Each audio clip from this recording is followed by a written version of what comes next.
पाकिस्तान और south Africa के दरमियान कल से T20 सीरीज का आगाज होने जा रहा है। 3 T20 मैचेस की सीरीज कल से शुरू होने जा रही है, जिसका पहला T20 मैच कल शाम को 8 बजे रावलपिंडी के अंदर खेला जाएगा। प्लेइंग 11 तो मैं पहले ही आई थिंक शेयर कर चुका हूं, लेकिन इस वीडियो के अंदर अगेन प्लेइंग 11 भी शेयर करेंगे और कुछ प्रीव्यू भी आप लोगों के सामने रखेंगे इस T20 सीरीज का। वहीं पर अगर देखा जाए दूसरी तरफ माइक हैसन ने भी कल मीडिया टेल की काफी ज्यादा सवालात थे जिनका जवाब दिया माइक हैसन ने खास। और बाबर आजम की जो T20 टीम में वापसी हुई है वो किस नंबर के ऊपर आपको खेलते हुए नजर आएंगे। पहले तो एक्सपेक्ट किया जा रहा था कि जी बाबर आजम अगर T20 टीम में वापस आए तो वो अगेन आपको ओपनिंग करते हुए नजर आएंगे, लेकिन कल माइक हैसन ने क्लियर किया कि बाबर आजम नंबर 3 के ऊपर ही आपको खेलते हुए नजर आएंगे। मतलब बाबर आजम नंबर 3 के ऊपर खेलेंगे, शहजादा फरहान, इसी के साथ साथ आपके साइम अयूब ओपनिंग आपको करते हुए नजर आएंगे। अब बाबर को नंबर 3 के ऊपर खिलाना मुझे लगता है कि ठीक नहीं है। बाबर आजम का जो नंबर है T20 में वो ओपनिंग का ही है, लेकिन माइक हैसन ने ये कहा कि जी हम बाबर को इसी नंबर के ऊपर लेकर चलेंगे आगे। मतलब ये है कि बाबर आजम अगर फॉर्म में रहते भी हैं तो वो इस नंबर के ऊपर परफॉर्मेंस नहीं दे सकते। बाय द वे कुछ कहा नहीं जा सकता, बाबर आजम का कुछ पता नहीं है। अगर इस नंबर के ऊपर सेटल हो जाते हैं, वो अच्छे स्ट्राइकर से खेलना शुरू कर देते हैं, तो कह सकते हैं कि बाबर आजम अच्छी फॉर्म में आ जाएंगे। देखो इस वक्त बाबर आजम की कोई फॉर्म नहीं है, बाबर आजम फॉर्म में नहीं है। हमने टेस्ट सीरीज देखी, 50 तो आई, लेकिन मैच विनिंग बारियां नहीं है या सेंचुरी नहीं है, एक बड़ा स्कोर नहीं है, जिससे पता लगता है कि हाँ प्लेयर बैक आ चुका है फॉर्म के अंदर। बाबर आजम अब दोबारा T20 में जब वापस आ रहा है तो उनके पास मैच ये एक सीरीज है, ये एक सीरीज नहीं बल्कि उनके पास एक बहुत बड़ा मौका है। तो ये पाकिस्तान की होम सीरीज ही, और होम सीरीज के अंदर बाबर आजम हमने देखा है कि अच्छा खेलता है।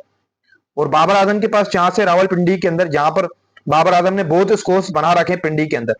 अगर विकेट की बात कीजिए तो पिच तो वही रहने वाला है आपका, बैटिंग ट्रैक रहने वाला है, लेकिन बताया जा रहा है कि वहां पर थोड़ा बहुत स्पिन कॉम्बिनेशन भी आपको देखने को मिलेगा।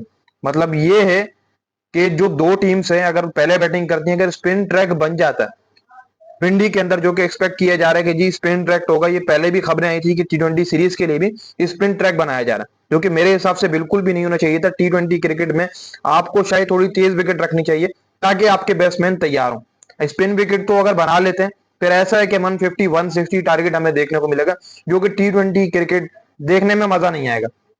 तो अब देखो बाय द वे कल क्या होता है, बैटिंग ट्रैक होता है, स्पिन विकेट होती है, क्या होता है। लेकिन उस्मान खान के हवाले से भी कल बात की है माइक हसन ने कि मोहम्मद हारिस स्पिन के अगेंस्ट नहीं खेल पाता, तभी उसको बाहर किया। उस्मान खान स्पिन के अगेंस्ट अच्छा खेलता है, हम उसको लेकर आए, ये भी कहा है आपके माइक हसन ने कल। तो जिसका साफ मतलब ये है कि कहीं ना कहीं पर आपको थोड़ा बहुत स्पिन विकेट भी दिखाई देगा। उसमें आपके जो मोहम्मद हारिस हैं वो स्पिन के अगेंस्ट अच्छी क्रिकेट नहीं खेलते हैं। बाबर का भी इतना अच्छा रिकॉर्ड नहीं है स्पिनर्स के अगेंस्ट, लेकिन फिर भी बाबर आजम बड़ी शॉट्स मार देते हैं। अगर तगड़ा स्पिनर आ जाए बाबर के आगे तो बाबर उसको कवर नहीं कर पाता है, बल्कि आउट हो जाता है बाबर स्पिनर के हाथों, ये हमने देखा। बाकी साउथ अफ्रीका और पाकिस्तान के दरमियान जो कल से T20 सीरीज शुरू हो रही है, अगर उसको आप देखें तो लास्ट जो 15 सीरीज हैं पाकिस्तान और साउथ अफ्रीका के दरमियान, उनमें एक सीरीज साउथ अफ्रीका जीत पाई है। मतलब ये है कि साउथ अफ्रीका इस वक्त पाकिस्तान के अगेंस्ट थोड़ा बहुत वन साइडेड अंदरूनी का शिकार है। मतलब कि पाकिस्तान के नंबर सुपर है साउथ अफ्रीका से, जो मैंने आपको 15 का सीरीज बताई है कि 15 सीरीज है, इनमें से एक सीरीज अफ्रीका के हाथ में गई।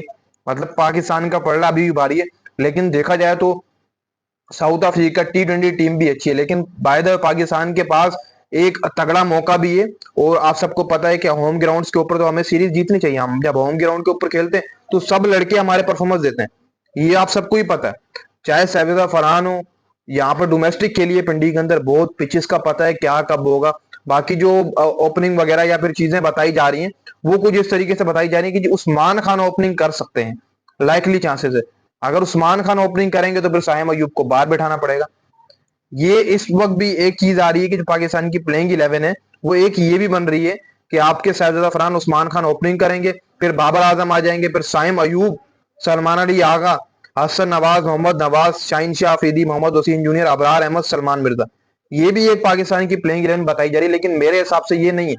जो मैंने आपको पिछली वीडियो के अंदर बताई थी वो पाकिस्तान की प्लेइंग 11 होगी, जहां पर साइम अयूब, साहबजादा फरहान आपके ओपनिंग करेंगे, फिर बाबर आजम आएंगे, फिर सलमान अली आगा, फिर उस्मान खान, फिर हसन नवाज, फिर मोहम्मद नवाज, शाहीन शाह अफरीदी, मोहम्मद वसीम जूनियर का पता नहीं है मौका देते या नहीं देती, या फिर वसीम जूनियर या फिर नसीम शाह, फिर अबरार अहमद, और एंड में सलमान मिर्जा को भी रखा जाता है या नहीं रखा जाता, ये भी कुछ कहा नहीं जा सकता, या फिर एक और स्पिनर ऐड किया जाएगा। लेकिन पाकिस्तान के पास स्पिनर के ऑप्शन बहुत है टी20 में। सलमान भी ओवर डाल लेते हैं, साइम भी है ऑलराउंडर बने हुए, वो भी बॉलिंग कर लेते हैं।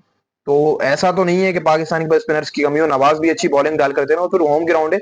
और पिंडी में हमने देखा हमेशा बैटिंग ट्रैक ही होता है, लेकिन टी20 के अंदर अगर स्पिन की विकेट बन जाए तो बहुत बड़ी बात हो रही है, लेकिन बैटिंग ट्रैक ही होगा आपका पिंडी के अंदर। तो पाकिस्तान के पास अपॉर्चुनिटी है, बाबर के पास भी अपॉर्चुनिटी है कि नंबर 3 के ऊपर भी उनको अगर मौका दिया जाता है, पर नंबर 3 के ऊपर ही खेलेंगे, क्योंकि कल रात माइक हसन ने क्लियर कर दिए। तो बाबर आजम वहां पर भी अपनी तगड़ी फॉर्म दिखाएं, तगड़ा खेल कर दिखाएं, वो कमबैक करके आए, तो दुनिया को दिखाएं कि मैं कमबैक अगर करके आऊं, बगैर फॉर्म के भी आया हूं, तो भाई मैं ये खेल कर दिखा रहा हूँ। आप देख लो, आधे साथ मैंने सेंचुरी मार दी, 70-80 प्लस की इनिंग खेलकर जय बाबर। अब ये है कि बाबर आजम का एक अच्छा मोराल सेट हो जाएगा टी20 क्रिकेट के अंदर वापसी के बाद।